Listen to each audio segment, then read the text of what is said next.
चलो आज हमको लग रहा है कि वर्ड प्रॉब्लम वाला कहानी खत्म कर ही लेंगे। और आज क्वाड्रेटिक इक्वेशन का लेक्चर नंबर 11 हो चुका। आज 11th लेक्चर है, ठीक है। और वर्ड प्रॉब्लम पे शायद तीसरा है कि चौथा है, तीसरा होगा, तीसरा, ठीक है। यहाँ पे sum of the squares of two consecutive multiples of 7 is 637। दो लगातार 7 का मल्टीपल का स्क्वायर को जोड़ेंगे तो 637 हो जाएगा। हमको तो पहले से मालूम नहीं है कि कौन सा दो मल्टीपल है, तो अगर एक मल्टीपल को x बोल देते हैं तो दूसरा कितना हो जाएगा? 7x मल्टीपल लिखा हुआ है सर, तो 7 से गुना कर देते हैं। ऐसा ना करें, ऐसा जैसे ही करोगे क्वेश्चन फंस जाएगा। हाँ, पहला मल्टीपल तुम 7x मान सकते हो। पहला मल्टीपल क्या मान सकते हो? 7x। तो अगला मल्टीपल क्या हो जाएगा तुम्हारा? 7x plus 7। हाँ, नहीं तो 7 x प्लस 1, दोनों में से कोई भी एक चीज। ये समझो, तुम्हारा एक कोई पहला मल्टीपल मानो होगा 7 × 5 = 35 होता है, 35। पहला मल्टीपल 7 का कौन होगा? 35। और दूसरा मल्टीपल निकालना है तुमको, मतलब इसके जस्ट अगला मल्टीपल। तो 7 × 5 = 35 के बाद क्या मिलेगा? 7 × 6 = 42, 7 × 6 = 36। लो अरे बाबू, इतना भी सुबह नहीं बुला रहे हैं। 7 × 5 = 35 कि हैंग हो गया है पूरा। 7 × 5 = 35 के बाद 7 × 6 = 42 होगा। अच्छा, 35 में एक्चुअली 7 ही ना जोड़ रहे हैं जी। तो अगर पहला मल्टीपल हमको मालूम पड़ गया, तो अगला मल्टीपल के लिए क्या किए? उसी में 7 बस जोड़ दिए। अरे तुम 7 का टेबल तो याद है तो ठीक है। 19 का टेबल अगर कोई पूछ देता है तो 19 दूनी 38 और 19 × 57, फिर 19 और जोड़ देते हैं तो अगला मिल जाएगा। पता है कि नहीं? 19 × 57, 19 × 76, जुट गया इतना देर में। 19 × 76, 19 × 76 सही है सर। 19 × 76, 19 × 5 = 95। जुट ऐसे जोड़ता है कि नहीं जोड़ता है हर बार अगला निकालने के लिए? कभी ऐसा किया है गुलशन? कितना बुद्धि नहीं लगाया है कभी कोई? अरे टेबल 12-13 का कभी पूछा जाता होगा बचपन में? तो नहीं पूछा गया है। बचपन में तो दिमाग आता है। क्या बात करते हो? मतलब अब 3 में इतना दिमाग नहीं होगा? कोई आदमी पूछ दिया कि 12 का टेबल बोल दो, रट लेते थे सर। हाँ, सही। तो अगर कोई हमसे वैसा टेबल पूछ देता है तो हम लोग अगला मल्टीपल निकालने के लिए हम लोग उसी टेबल का जो वैल्यू है वो जोड़ने लग जाते हैं, ठीक है। मल्टीप्लाई डायरेक्टली नहीं हो रहा तो ऐसे करके भी अगला हम निकाल सकते हैं। 7 × 6 = 42 तो चलो ठीक है, लेकिन अगला क्या कैसे आता है अगला मल्टीपल? तो जिसका भी मल्टीपल बोला गया उतना हम लोग जोड़ते हैं। ये बात समझ पा रहे हो क्या बोल रहे हो?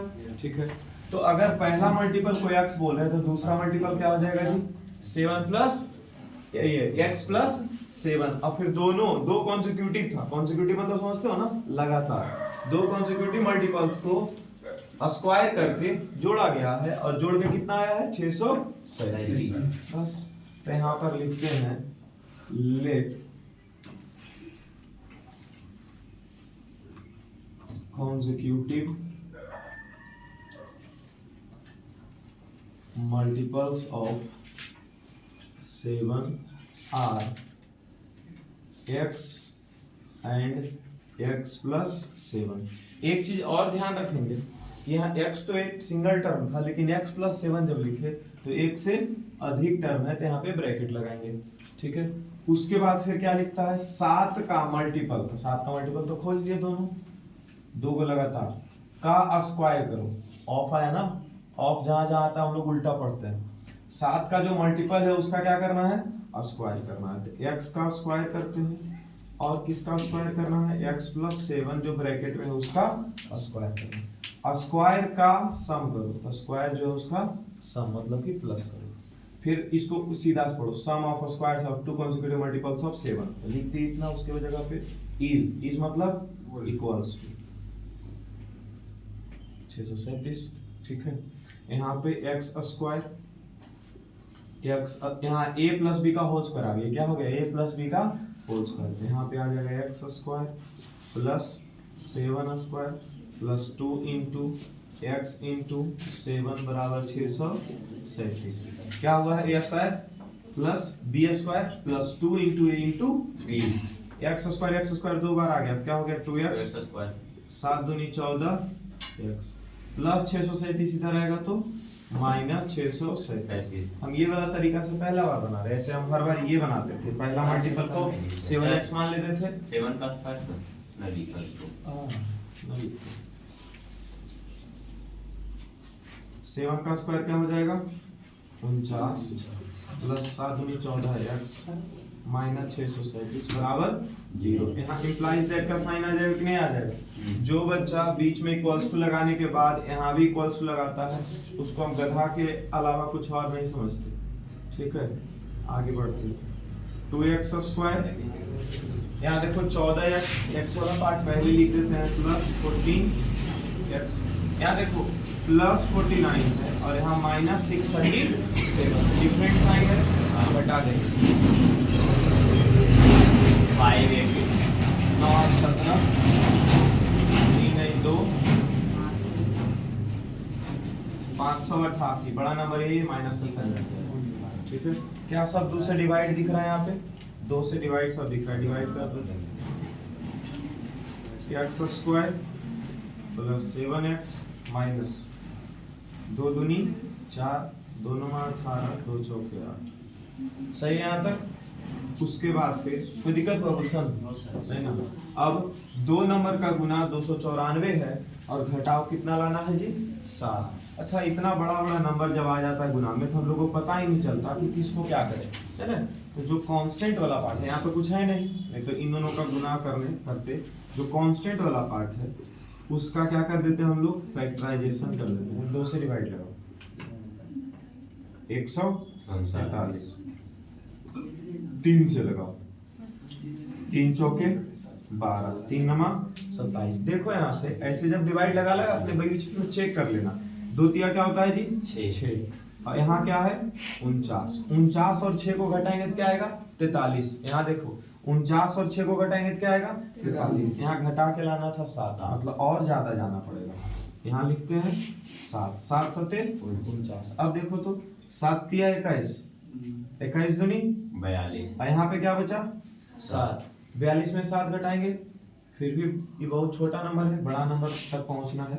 तो ऐसा करते हैं, यहाँ 7 तिया 21 है, यहाँ पर क्या है जी 7 तिया 21 और यहाँ देखो 7 दूनी 14 है। तोड़ के सोच लिए। अब 7 तिया यहाँ पर क्या मिल रहा है 21, एक नंबर आया 21 और यहाँ 7 दूनी 14, दूसरा नंबर क्या मिल रहा है 14। क्या दोनों को घटाएंगे तो 7 आ जाएगा। मतलब 21 और 14 का गुना करने पर 294 भी आ जाएगा और 21 और 14 को घटाने पर 7 भी आ जाएगा। अब यहाँ से लिख देंगे x square plus 21x minus 14x minus 294 बराबर 0। बस इसके बाद तुम लोग खुद से सॉल्व करोगे, हम लोग आगे बढ़ते हैं। इस क्वेश्चन पे आते हैं। Denominator of a fraction is 1 more than twice the numerator. Denominator के बारे में क्या बात कर रहा है कि डिनोमिनेटर कितना है, तो 1 मोर देन, एक ज्यादा है। किससे एक ज्यादा है जी, ट्वाइस द न्यूमरेटर, न्यूमरेटर से एक ज्यादा है। तो सबसे पहले तो हम लोग फ्रैक्शन समझते हैं कि फ्रैक्शन हमारा है कितना। तो फ्रैक्शन हम लोग मान लेते हैं न्यूमरेटर बटा डिनोमिनेटर, सीधा n और d को ही हम लोग ऐसे बोल देते हैं। ठीक है, तो x और y भी मान सकते हो। फ्रैक्शन शुरुआत को, ओरिजिनल जो फ्रैक्शन होता है, ठीक है, ऐसे ऐसे समझ लो, फ्रैक्शन ऐसे समझ लो पहले, ठीक है, उसके बाद क्वेश्चन सॉल्व करो इसको। ठीक है, डिनोमिनेटर ऑफ ए फ्रैक्शन, तो डिनोमिनेटर कौन है देखो, तो इसका y है। डिनोमिनेटर ऑफ ए फ्रैक्शन बोला तो लिख दिए, फिर क्या बोला इज, तो इक्वल्स टू लिख दिए।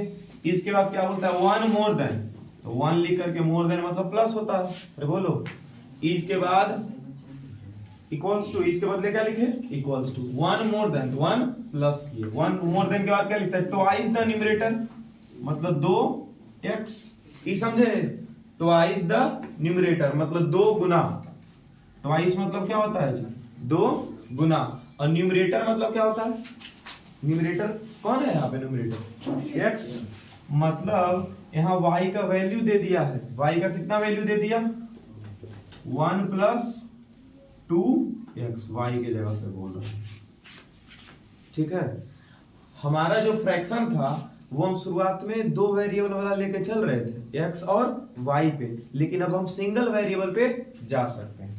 यहाँ पर ये मान लेंगे, अब देखो जो ये y था वो डिनोमिनेटर का काम कर रहा है और x जो है वो न्यूमरेटर का काम कर रहा है। तो यहाँ पर अब साफ सुथरा तरीका से लिखेंगे, ये जानबूझ करके ऐसे समझाने के लिए बस बताया। अब ये सब मिटाएंगे, ये जो है क्वाड्रेटिक इक्वेशन का हम लोग इस्तेमाल कर रहे हैं, लीनियर इक्वेशन का नहीं। तो दो वेरिएबल लेकर के हमको चलना नहीं है, और अगर दो वेरिएबल लेके भी चल रहे हैं तो बीच के स्टेप में हम लोगों को सिंगल वेरिएबल पे क्वेश्चन लेकर के जाना होगा।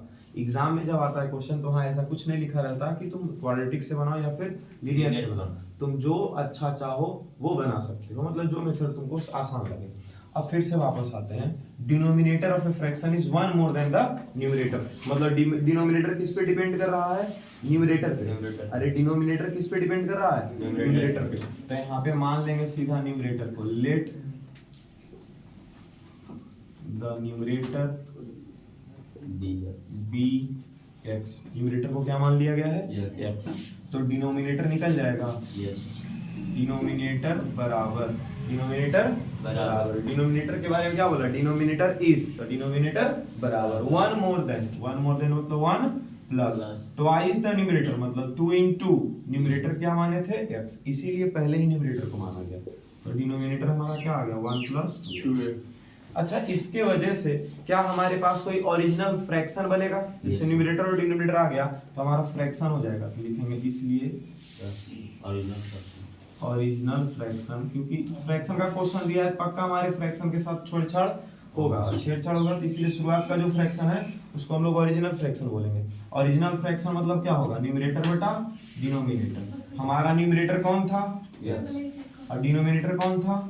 1 plus 2x। तो हमारा जो ओरिजिनल फ्रैक्शन है वो यही है, x बटा 1 plus 2x। यहाँ तक सही है? बोलो, यहाँ तक सही है? कोई दिक्कत नहीं। If sum of fraction and its reciprocal, किसका किसका जोड़ना है जी? Sum of fraction and its reciprocal, मतलब कि जो ओरिजिनल फ्रैक्शन है वो और उसका रेसिप्रोकल आएगा वो, दोनों को जोड़ो। तो जो ओरिजिनल फ्रैक्शन है उसको लिखो x बटा 1 plus 2x, और प्लस इसका क्या आएगा? रेसिप्रोकल। रेसिप्रोकल क्या आएगा? 1 plus 2x ऊपर और बटा x नीचे। इज मतलब इक्वल्स टू, रेसिप्रोकल मतलब उल्टा किए। देखो, फ्रैक्शन और रेसिप्रोकल का सम, तो फ्रैक्शन हमारा यही वाला था, यहाँ लिखे, और रेसिप्रोकल इसका बस उल्टा किया, 1 plus 2x ऊपर गया और ये नीचे है, दोनों का सम किया, बराबर क्या लिखा हुआ है? 2.16 बटा 21, ये लिखा हुआ है। क्या इन दोनों का हम लोग एलसीएम लेंगे? बोलो, एलसीएम में क्या होता है जी? गुना सीधा सीधा होता है। ये मिक्स फ्रैक्शन से हटाओ, 21 और 2 का गुना करोगे, 21 दूनी 42। हेलो, 21 दूनी 42, अब 42 को 16 से जोड़ दो, 6 और 2 8, 4 और 1 8, तो ऊपर में लिख देंगे 58, अब बटा ये जो डिनोमिनेटर पहले से 21 था वो 21 रह जाएगा। ठीक है क्या यहाँ तक? अच्छा, ये 1 plus 2x से 1 plus 2x cancel. Hello, 1 plus 2x से 1 plus 2x कैंसिल, तो इसका जो x बचा वो ऊपर के x से मल्टीप्लाई होगा। नहीं तो ये सब जहां पर डिनोमिनेटर बिल्कुल अलग होता है, क्या? जहां पर डिनोमिनेटर बिल्कुल अलग होता है उसको ऐसे इन दोनों का गुना करके यहाँ नीचे लिख दो, और इसका गुना इसके साथ कर दो और इसका गुना इसके साथ कर दो, सीधा सीधा। तो x का गुना x से होगा तो क्या हो जाएगा? x स्क्वायर प्लस इसका गुना इसके साथ होगा, तो दोनों सेम चीज है ना। 1 plus 2x, अब गुना 1 plus 2x लिखने से ज्यादा बढ़िया 1 plus 2x का स्क्वायर लिखते हैं, x square plus 1 plus 2x का होल स्क्वायर हो गया, मतलब ये क्या हो जाएगा? 1 का स्क्वायर प्लस, देखो तुम लोग क्या गलती करोगे, 1 का स्क्वायर तो 1 स्क्वायर हो गया, और 2x का स्क्वायर ऐसे लिख के भागोगे, और अगला लाइन में याद ही नहीं रहेगा कि क्या बात था। 2x को ऐसे लिख के नहीं भागना है, 2x का भी स्क्वायर होगा गुलशन, 1 का भी स्क्वायर होगा, 2x का भी स्क्वायर होगा। तो 1 का स्क्वायर तो ठीक था, 2x को ऐसे ब्रैकेट में लिख करके स्क्वायर करोगे, अगला स्टेप पे नहीं भूलोगे। फिर प्लस 2 into a मतलब 1 है, और into b मतलब कौन है जी? 2x बटा x into 1 x into 2x 2x square बराबर 58 upon 21, x square plus 1, 2x का स्क्वायर क्या हो जाएगा? 2 का स्क्वायर 4, और x का स्क्वायर x स्क्वायर। और फिर आ गया 2 दूनी 4x।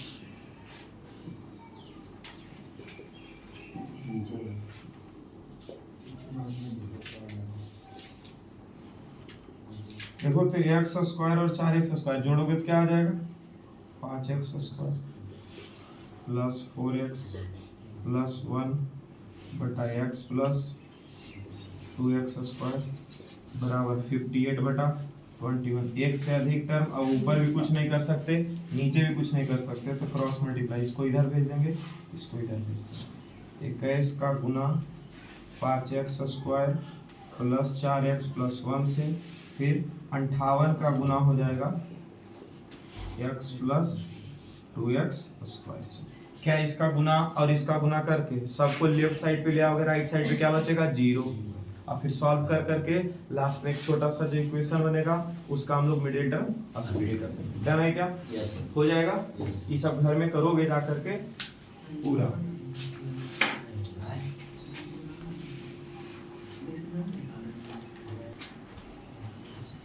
दो डिजिट नंबर ये लिखा, इसका मतलब है कि वही 8 वाला क्वेश्चन आ गया। 8 वाला मतलब जो प्लेइंग विद नंबर में क्वेश्चन आता था, ठीक है, नंबर ऑफ 10 बाय रिवर्सिंग इस डिजिट ऐसे करके, ठीक है। तो 2 डिजिट नंबर लिखा तो हम लोग को तो पहले वही समझना है। इसके लिए कुछ टर्म होता है समझने के लिए। क्या क्या होता है जी? 2 डिजिट नंबर लिखा हुआ रहे या नंबर ओरिजिनल नंबर लिखा रहे, क्या लिखा रहे? ओरिजिनल नंबर लिखा रहे, या फिर इसके बदले क्या और लिखा रहेगा गिवन नंबर या फिर सर्टेन नंबर। इतना सब इस्तेमाल होता है एक ही चीज के लिए।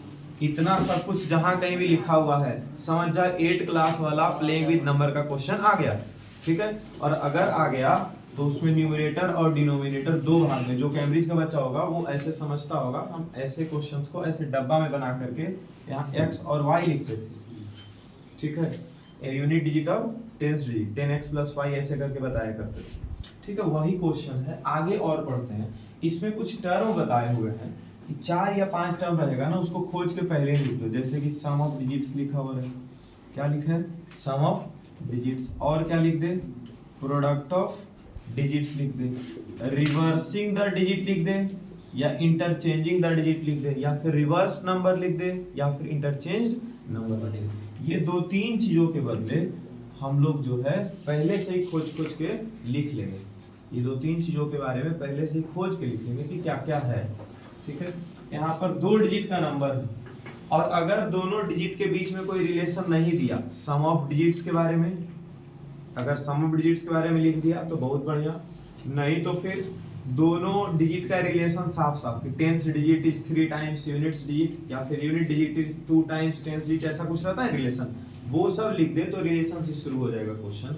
लेकिन वो सब भी अगर जो नहीं लिखा हो तो फिर हमको 2 वेरिएबल लेकर के क्वेश्चन को स्टार्ट करना होगा। कितना वेरिएबल लेंगे? 2। तो यहाँ पर मान लेते हैं, देखो नहीं लिखा होगा सम ऑफ डिजिट्स, लिखा हुआ है सम ऑफ डिजिट्स नहीं लिखा हुआ, प्रोडक्ट दिया हुआ है डिजिट्स का, प्रोडक्ट डिजिट्स का दिया हुआ है, तो हम लोग को 2 डिजिट को ही यूज करना पड़ेगा शुरुआत में। Let the unit and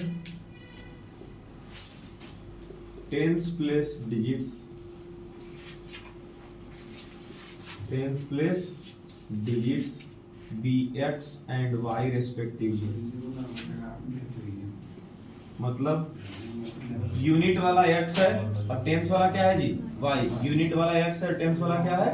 y। अच्छा, यूनिट और टेंस वाला डिजिट आ गया, ठीक है। तो क्या यहाँ से product of its digit is 18 लिखा हुआ, इसका हम कहानी आगे बढ़ा सकते हैं कि नहीं बढ़ा सकते? प्रोडक्ट ऑफ इट्स डिजिट्स, इसके 2 डिजिट्स हैं। कितने डिजिट्स हैं? 2। एक वो x और एक y। यूनिट में कौन है? यूनिट पहले x पहले लिख लेते हैं, यहाँ आ जाएगा x। यूनिट वाला डिजिट इधर होता है ना, जैसे 37 है तो 7 क्या है? यूनिट डिजिट, और 3 क्या है? Tens digit. 7 क्या है? यूनिट, और 3 क्या है? टेंस, ठीक है। तो यूनिट वाला डिजिट राइट साइड में लिखा है और y यहाँ पे लिखा जाएगा। क्या बोलता है? प्रोडक्ट ऑफ डिजिट्स, तो लिख दो प्रोडक्ट ऑफ डिजिट्स बराबर कितना दिया हुआ है? 18। कितना दिया हुआ है? प्रोडक्ट ऑफ डिजिट्स मतलब क्या हो गया? दोनों डिजिट का गुना, दोनों डिजिट का क्या? गुना।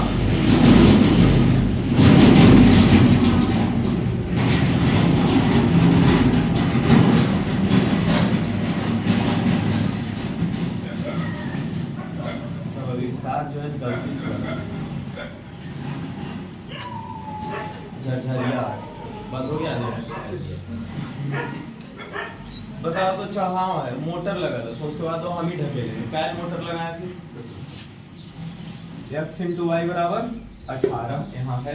इसके बाद फिर बोलता है 63 subtracted from the number digit interchange their place, मतलब नंबर में 63 घटाएंगे तो डिजिट इंटरचेंज कर जाएगा प्लेस, मतलब ओरिजिनल नंबर और इंटरचेंज नंबर निकालने का जरूरत है। तो ओरिजिनल नंबर क्या हो जाएगा पहले वो देखते हैं, ओरिजिनल नंबर क्या हो जाएगा।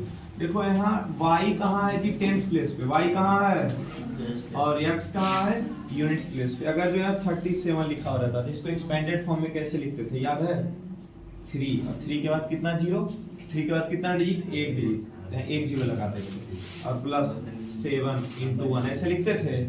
ठीक है, क्या 30 को ऐसे ही ना लिखा जाएगा, 3 into 10 और प्लस 7 into 1। इसका पीछे लॉजिक समझो, 3 जो है वो 10th डिजिट पे है, 3 कौन सा डिजिट पे है 10th डिजिट पे, इसलिए 3 के साथ 10 का गुना किया, प्लस 7 जो यूनिट्स डिजिट पे है इसलिए 7 के साथ 1 का गुना किया, या फिर 1 का गुना नहीं भी करेंगे तो सिर्फ 7 लिखेंगे।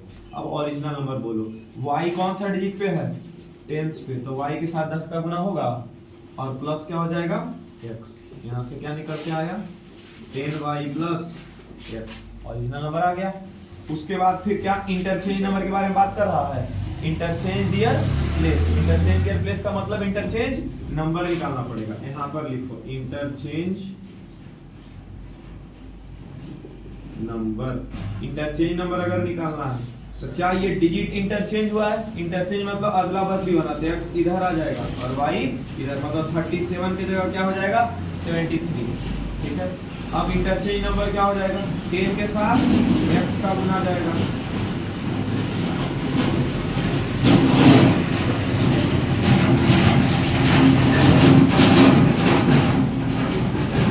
ठीक है। और आगे बढ़ते हैं, यहाँ लिखता है फिर से, यहाँ यहीं से शुरू करेंगे क्योंकि एक इक्वेशन जो प्रोडक्ट ऑफ डिजिट है वो यहाँ पे काम खत्म कर दिए। दूसरा इक्वेशन यहाँ से बनेगा, when 63 subtracted from the number, जब 63 नंबर से सब्ट्रैक्ट किया गया तो हमारा नंबर कौन सा है, नंबर मतलब ओरिजिनल नंबर, इससे कितना सब्ट्रैक्ट किया गया जी 63। तो जो फ्रॉम के बाद रहता है उसको पहले लिखते हैं और जो फ्रॉम के पहले रहता है उसको बाद में लिखते हैं। तो फ्रॉम के बाद क्या है नंबर, और नंबर हमारा कौन है ये, तो यहाँ लिखते हैं according to the question 10y plus x, ये हमारा नंबर हुआ। सब्ट्रैक्ट करना है तो सब्ट्रैक्ट, और फ्रॉम के पहले क्या लिखा है 63 को सब्ट्रैक्ट करो तो 63 बाद में लिखा है। अब आया डिजिट्स इंटरचेंज दियर प्लेस, मतलब इतना करने पर अगर जो ओरिजिनल नंबर में 63 को घटा दिए तो डिजिट जो है अपना इंटरचेंज कर लिया प्लेस, डिजिट इंटरचेंज किया प्लेस मतलब नया नंबर बना होगा।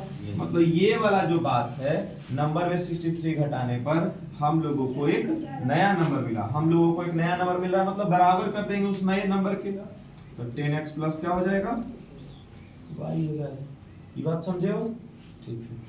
इसके बाद फिर इक्वेशन इसको बढ़ाओ, 10y plus x minus 63, 10x को इधर लाओ माइनस 10x प्लस y को इधर लाओ माइनस y बराबर 0, 10y माइनस y क्या हो जाएगा 9y प्लस x, और यहाँ पर क्या है माइनस 10x, x लिखो माइनस 10 प्लस 1 क्या हो जाएगा माइनस 9, और क्या बचा माइनस 63 बराबर 0। क्या 9 कॉमन हो जाएगा पूरा में, 9 का टेबल में सब आ रहा है, y माइनस x माइनस 9 63 बराबर 0। 9 गुना में उधर जाएगा तो डिवाइड में, तो एक बार में हटा देंगे, डिवाइड बाई 9 करेंगे 0 ही रह जाएगा ना। अब देखो यहाँ जो इक्वेशन आ रहा है इसको देखो क्या करेंगे, y एक तरफ रखेंगे और बाकी सबको दूसरा तरफ भेज देंगे ताकि y का वैल्यू आ जाएगा हमारे पास, और उसको ले जा करके इसमें पुट करेंगे। तो इसका कोई काम अभी तक नहीं किए थे, नहीं किए थे जी इसका कोई काम, तो जब गुना में दिया हो रहेगा तो ऐसे ही करेंगे, यहाँ से किसी एक का वैल्यू निकाल के और इसमें ले जाके पुट करेंगे। तो y is equals to minus X उधर गया तो प्लस एक्स, माइनस 7 उधर गया तो प्लस 7, मतलब y की जगह पर क्या वैल्यू आ गया x प्लस 7। अब आगे क्या लिखेंगे,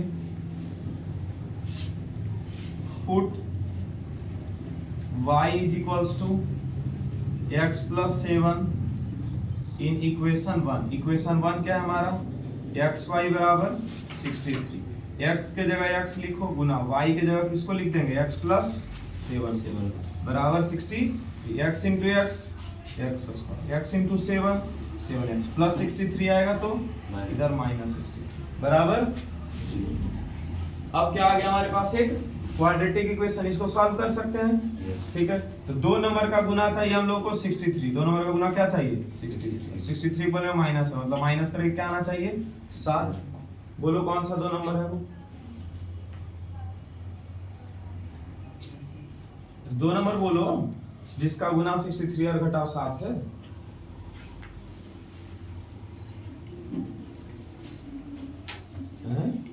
आंसर ही नहीं आ रहा उधर से, ऐसा कोई है ही नहीं नंबर, तो कुछ गलती लिख दिए हैं। अरे एक्स इंटू वाई 18 था ना, तब ये नहीं आ रहा है।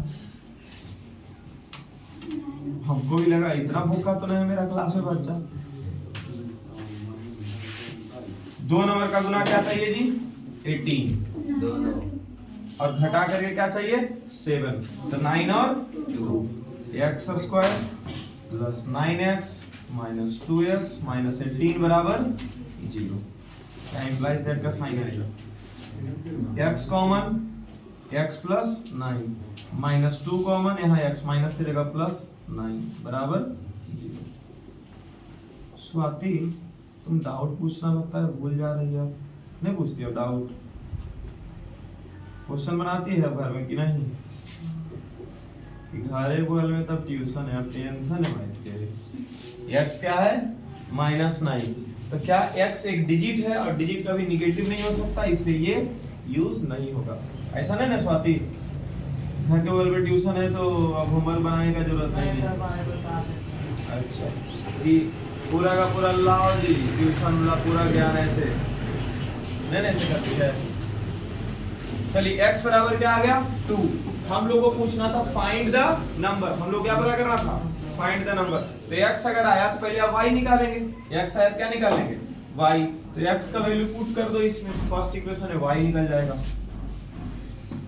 Put x equals to 2 in equation 1, equation 1 क्या दो x इंटू वाई बराबर 18, 2 इंटू वाई बराबर 18, y बराबर क्या आ जाएगा 9, y बराबर क्या आ जाएगा 9, x और y आ गया। वहां हमको पूछ रहा है नंबर पूछ रहा है, यहाँ देखो ओरिजिनल नंबर यहाँ 10y प्लस x, नंबर जो है वो क्या है 10y प्लस 10 इंटू 9 और प्लस x की जगह 2, 90 प्लस 2 92।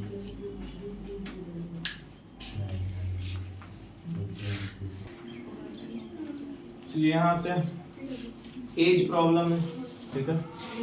एज प्रॉब्लम जो है वो शुरुआत में अगर ऐसा ना लिखा हुआ हो आफ्टर 5 इयर्स या फिर 7 इयर्स 5 या 5 इयर्स अगो, मतलब कुछ साल बाद या कुछ साल पहले से अगर क्वेश्चन शुरू ना हो तो हम लोग प्रेजेंट एज से क्वेश्चन अपना शुरू करते हैं। कहाँ से शुरू करते हैं प्रेजेंट एज से, कि प्रेजेंट एज ऑफ मैन इतना ऐसे मानते हैं। लेकिन ये क्वेश्चन पहले से ही शुरू कर दिया कि 7 साल पहले, कहाँ से शुरू है क्वेश्चन 7 साल पहले से, तो हम लोग भी 7 साल पहले से क्वेश्चन ये इसका सॉल्यूशन शुरू करेंगे, लिख देंगे 7 इयर्स अगो, क्या लिख देंगे हम लोग भी 7 इयर्स अगो, 7 साल पहले। वरुण एज, हेलो 7 साल पहले वरुण का एज था, कितना था 5 गुना square of Swati age, Swati का जितना एज है उसका स्क्वायर का 5 गुना अगर जो कर देते तो वरुण का एज आ जाता। मतलब वरुण का एज टोटली किस पे डिपेंड कर रहा है जी स्वाति के एज पे। तो यहाँ पे मान लिया जाए लेट स्वाति's एज बराबर x इयर्स।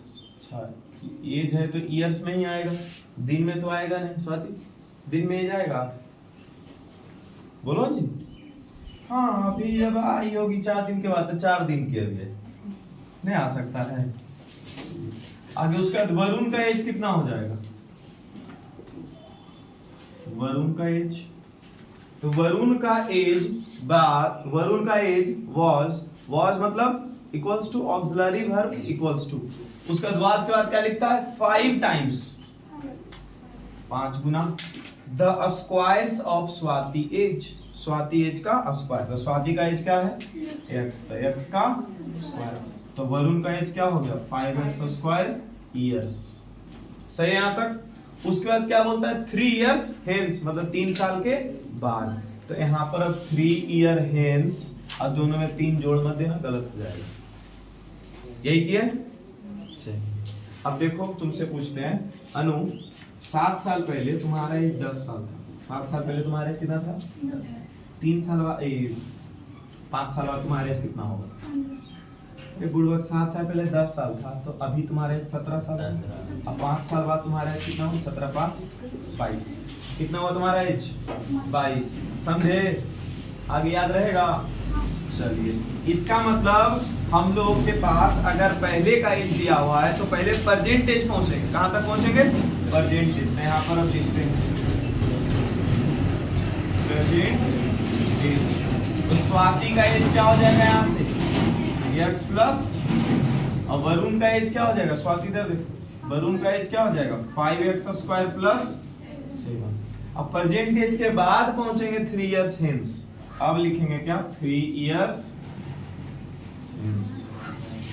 अब स्वाति का एज क्या हो जाएगा और वरुण का एज क्या हो जाएगा, स्वाति का एज हो जाएगा x प्लस 7 में और 3 बढ़ जाएगा, हेंस मतलब बाद में होता है, x प्लस 7 प्लस 3 क्या हो गया x प्लस 10, और यहाँ पर हो जाएगा 5x स्क्वायर प्लस 7 प्लस 3 क्या हो जाएगा 5x square plus 10।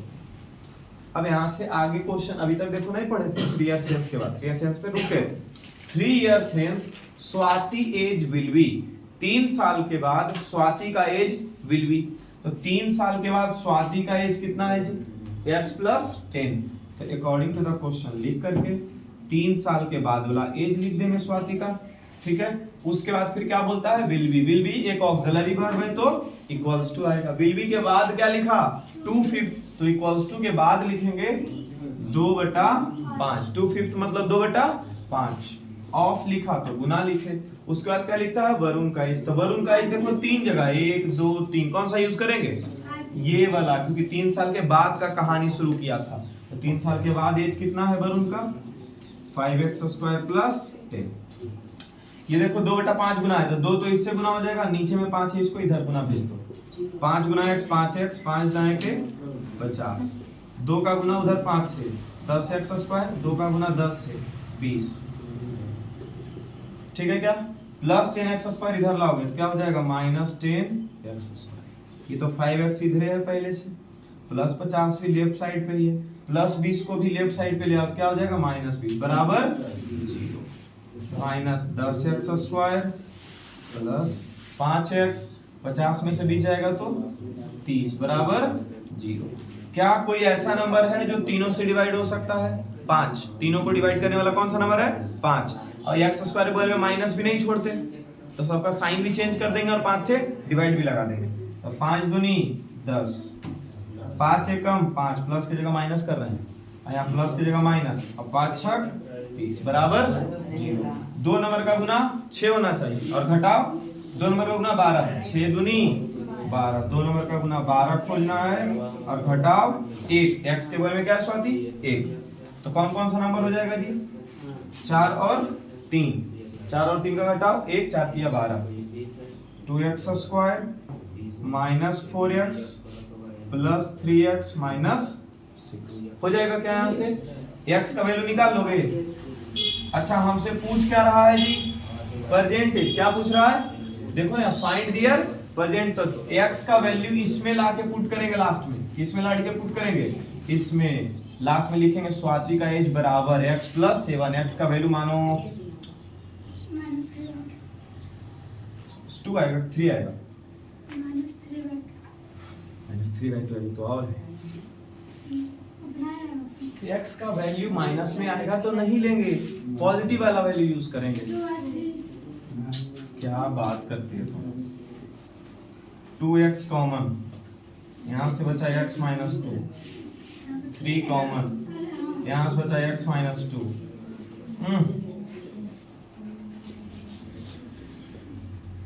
x minus 2 बराबर क्या हो जाएगा 0, x बराबर 2। तो x के जगह पे इसमें पुट कर देंगे वैल्यू, तो स्वाति का परसेंटेज और वरुण का परसेंटेज आ जाएगा। ठीक है क्या? अब यहाँ आते हैं, लास्ट क्वेश्चन है आज, और कल हम लोग करेंगे इसका P/Q। तो आप एक बार रिवाइज करके आ जाइएगा, और फॉर्मूला जो जो लिखवाए हैं, फॉर्मूला ज्यादातर D का फॉर्मूला, अल्फा बीटा का फॉर्मूला, इतना ही फॉर्मूला है ना, और पॉलिनोमियल वाला जो फॉर्मूला है 2-3 को, वो भी, क्योंकि इसमें पॉलिनोमियल का भी क्वेश्चन 1-2 को मिक्स मिल जाएगा। ठीक है, तो उतना याद करके आ जाना, 2-4 को क्वेश्चन प्रैक्टिस कर लेना, और फिर कल यहाँ पे क्वेश्चन लगाना है जल्दी जल्दी। ठीक है रोहित, जल्दी से रिवाइज कर लोगे पूरा। रेक्टेंगुलर फील्ड है जो कि 20 मीटर लंबा और 14 मीटर वाइड है। तो जब फील्ड का क्वेश्चन आए, ज्योमेट्री का क्वेश्चन है, तो हम लोग फिगर बनाते हैं, ज्यादा समझ में आता है। ठीक है, मेंसुरेशन या ज्योमेट्री का क्वेश्चन आए तो एक फील्ड है, वो कैसे है, 20 मीटर लंबा है और कितना मीटर चौड़ा है जी, 14 मीटर चौड़ा। There is path of equal width all around it. Around मतलब चारों तरफ, बाहर बाहर, अराउंड मतलब बाहर बाहर कुछ पाथ इसका है, बाहर बाहर इसका रास्ता है। ठीक है, इक्वल विड्थ का मतलब यहाँ जितना ब्रेथ है उतना ही ब्रेथ यहाँ पे भी है, उतना ही ब्रेथ यहाँ भी है, उतना ही ब्रेथ यहाँ भी है। ठीक है, हैविंग एन एरिया ऑफ 111, इसका एरिया दे दिया, इसका एरिया दे दिया, इसका एरिया दे दिया। एरिया कितना दिया, 111। ये वाला जो क्वेश्चन का कॉन्सेप्ट है वो क्लास 7 से उठाया गया। क्लास 7 में मेंसुरेशन एक चैप्टर था, उसमें एरिया ऑफ पाथ बराबर external area minus internal area, ऐसा बताया जाता है ना। बी एक्सरसाइज में ये वाला क्वेश्चन मिलता होगा। ठीक है, मेंसुरेशन का एरिया ऑफ पाथ बराबर external area minus internal area, ऐसा बात करेंगे।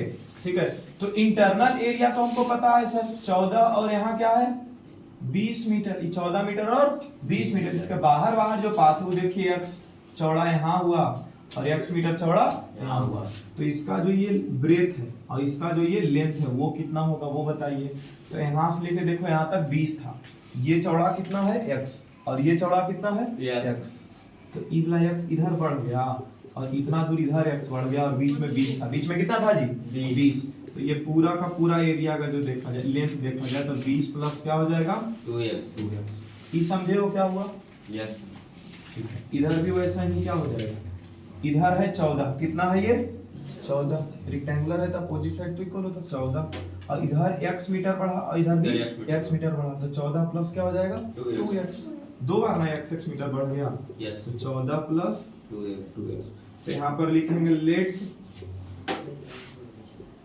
विड्थ ऑफ फील्ड बराबर x मीटर। ठीक है, इंटरनल लेंथ दिया हुआ था 20 मीटर, इंटरनल ब्रेथ कितना दिया हुआ था जी 14 मीटर। बैठो 1 मिनट। इंटरनल एरिया क्या हो जाएगा, यहाँ से 20 गुना 14 क्या हो जाएगा 280 मीटर स्क्वायर। अब आते हैं एक्सटर्नल लेंथ लिखेंगे और फिर लिखेंगे एक्सटर्नल ब्रेथ। एक्सटर्नल लेंथ कितना हो गया देखो तो 20 प्लस 2x, और एक्सटर्नल ब्रेथ क्या हो गया 14 प्लस 2x। तो एक्सटर्नल एरिया कितना हो जाएगा, दोनों का गुना, लेंथ इंटू ब्रेथ ही ना होता है, तो 20 प्लस 2x और इंटू 14 प्लस 2x। अब क्वेश्चन में क्या बोल रहा है, एरिया ऑफ पाथ। ये किसका एरिया दिया हुआ है, पाथ। तो लिखा जाएगा एरिया ऑफ पाथ बराबर कितना दिया हुआ 111। एरिया ऑफ पाथ कैसे निकालेंगे, तो external area minus internal area. External area ये पुट कर देंगे यहाँ पे,